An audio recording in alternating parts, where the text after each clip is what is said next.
ഈ അമ്മയിൽ വരുന്ന ആൾക്കാർ കാർ പോകുമ്പോൾ നിങ്ങൾ ഈ ഓൺലൈൻ ചാനലുകൾ കാണിക്കുമ്പോഴാണ് ഇത് നടിയാണോ, ഇത് ഏത് പടത്തിലാണ് അഭിനയിച്ചത്?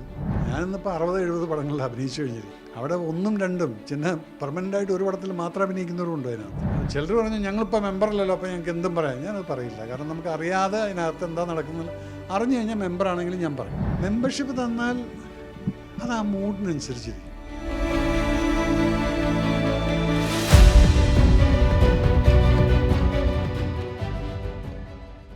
ബേജൽ സാർ, ഇപ്പം അമ്മയിലെ വിവാദങ്ങളൊക്കെ അറിയുന്നുണ്ടാവല്ലോ. ശ്വേതാ മേനോൻ അടക്കമുള്ളവരെല്ലാം രാജിവെച്ചു. എന്താണ് ഇതിന് കാരണം? താങ്കൾ ഇതിനകത്ത് അങ്ങ് അല്ലേ? മോനെ, ഞാൻ ഈ അമ്മ എന്ന് പറയുന്ന സമയത്ത് എൻ്റെ ഒരു അമ്മയോടുള്ളൊരു റെസ്പെക്റ്റ് ഉണ്ടല്ലോ, അതാണ് എൻ്റെ അമ്മ എന്ന് പറയുന്നത്. ഞാൻ ഈ അമ്മയിലെ മെമ്പറൊന്നുമല്ല. കാരണം ഒരു 5-6 വർഷം മുന്നേ എന്തോ കാര്യം പറഞ്ഞപ്പോൾ ലാലേട്ടൻ അമ്മയിൽ മെമ്പറല്ലേ? ഞാൻ പറഞ്ഞില്ല. അതെന്താ കൊടുക്കുമെന്നത്. 6 വർഷം മുന്നേ ഞാൻ ഈ ആപ്ലിക്കേഷൻ കൊടുത്തിട്ടുണ്ട്. അത് കഴിഞ്ഞ് അത് 2 വർഷം കഴിഞ്ഞപ്പോൾ അത് കാണാനില്ല എന്നുള്ളതായി. അത് കഴിഞ്ഞ് 3 വർഷം മുന്നേ കൊടുത്തിട്ടുള്ള ആപ്ലിക്കേഷൻ ഇപ്രാവശ്യം നോക്കുന്ന സമയത്ത് അതും കാണാനില്ല. എന്നിട്ടിപ്പോൾ ഫ്രഷായിട്ട് കൊടുക്കാൻ പറഞ്ഞ് കൊടുത്തു.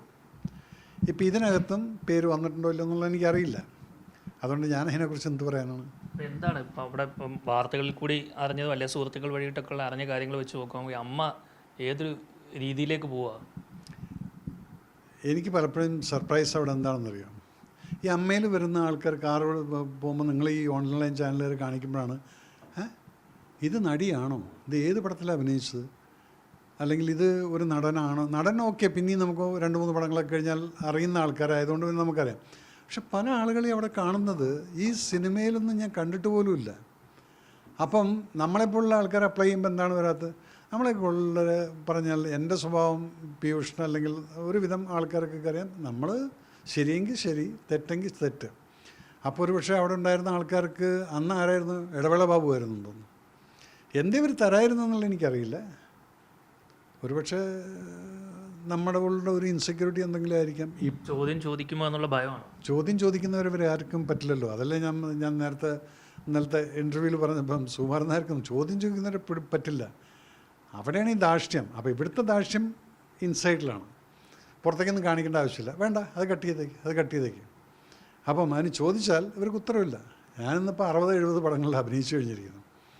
അവിടെ 1-2 പിന്നെ പെർമനൻ്റായിട്ട് ഒരു പടത്തിൽ മാത്രം അഭിനയിക്കുന്നവരുണ്ട് അതിനകത്ത്. അപ്പം അങ്ങനെയുള്ളവരെല്ലാവർക്കും അവിടെ ഉണ്ട്. അപ്പം ഇത് എന്താണെന്ന് ചോദിച്ചു കഴിഞ്ഞാൽ ഇന്നലത്തെ കണ്ടപ്പം സത്യം പറഞ്ഞു കഴിഞ്ഞാൽ നമ്മളൊരു ആർട്ടിസ്റ്റ് എന്നുള്ള രീതിയിൽ നോക്കിക്കഴിഞ്ഞാൽ ടെക്നീഷ്യൻ സൈഡിൽ വിടുക, ആർട്ടിസ്റ്റായിട്ട് ചോദിക്കുന്നത് എല്ലാവരും ആൾക്കാർ സംസാരിക്കും, നിങ്ങളൊക്കെ ചിരിക്കുന്നത് കാണുന്ന സമയത്ത് നമുക്കത് വിഷമമാണത്. ഒരു ആർട്ടിസ്റ്റ് എൻ്റെ അസോസിയേഷനെ കുറിച്ച് ഇത്രയും ചിരിക്കത്തക്ക രീതിയിലായല്ലോ എന്നുള്ള ഗതികേട്. അപ്പോൾ അതുകൊണ്ട് ഞാൻ മെമ്പറല്ലാത്തതുകൊണ്ട് ചിലർ പറഞ്ഞു ഞങ്ങളിപ്പോൾ മെമ്പറല്ലല്ലോ, അപ്പോൾ ഞങ്ങൾക്ക് എന്തും പറയാം. ഞാനത് പറയില്ല. കാരണം നമുക്ക് അറിയാതെ അതിനകത്ത് എന്താ നടക്കുന്നത് അറിഞ്ഞു കഴിഞ്ഞാൽ മെമ്പറാണെങ്കിലും ഞാൻ പറയും. അതാണ് പ്രശ്നം. ഈ നേതൃനിരയിലേക്ക് സ്ത്രീകൾ വന്നപ്പോൾ ഒരു പ്രതീക്ഷ ഉണ്ടായിരുന്നു. ശ്വേത എനിക്കറിയാം. എത്രയോ കാലത്തിന് ശേഷം ശ്വേതയെ തിരിച്ച് മലയാള സിനിമയിൽ കൊണ്ടുവന്നത് ഞാൻ എൻ്റെ കീർച്ചക്കരയിൽ കൂടെയാണ്. അപ്പോൾ ശ്വേതയായിട്ടുള്ള എൻ്റെ ബന്ധം കുറേ കാലത്തിന് മുന്നിലാണ്, തൻ്റെ ഇടിയാണ്. വന്നപ്പോഴും ഞാൻ കൺഗ്രാജുലേഷനൊക്കെ ചെയ്തു. പക്ഷേ എവിടെയാണ് ആ കുട്ടിക്ക് പാളിപ്പോയതല്ലേ, എവിടെയാണ് ആ കുട്ടിക്ക് അത് പിടിച്ചു നിൽക്കാൻ പറ്റാതെ പോയതെന്നുള്ള എനിക്കറിയില്ല. അപ്പോൾ അത് ദാറ്റ്സ് എ പേഴ്സണൽ തിങ്സ്. അതിനെക്കുറിച്ച് ഞാനൊന്നും പറയുന്നില്ല. ബിക്കോസ് ഇപ്പം ഇന്നലെ ബാബുരാജ് എവിടെ പറയുന്നത് ഞാൻ കേട്ടു, ബജറ്റ് 65 ലക്ഷത്തിന്. പക്ഷേ ഈ ഒരു വർഷത്തിനകത്തുള്ളതല്ല. അവർ പറയുന്നത് എന്താണ്, ഇത് മുന്നത്തെ ബാക്ക്ലോഗ് കിടക്കുന്നതാണെന്ന്. അപ്പോൾ അതിനകത്ത് കുറേ മക്കുണ്ട്. ആ മക്ക് ചിലപ്പോൾ ഇവർ പുറത്തു കൊണ്ടുവരാൻ നോക്കിയപ്പോൾ ഈ പ്രശ്നങ്ങളൊക്കെ ഉണ്ടാക്കിയിട്ട് അതിനിപ്പോൾ എല്ലാം കൂടെ പിന്നെ അഡ്വക്കൻ്റെ കയ്യിൽ വന്നിരിക്കുകയാണ്. എനിക്ക് മെമ്പർഷിപ്പ് തന്നാലും ഓക്കെ, തന്നില്ലെങ്കിലും ഓക്കെ.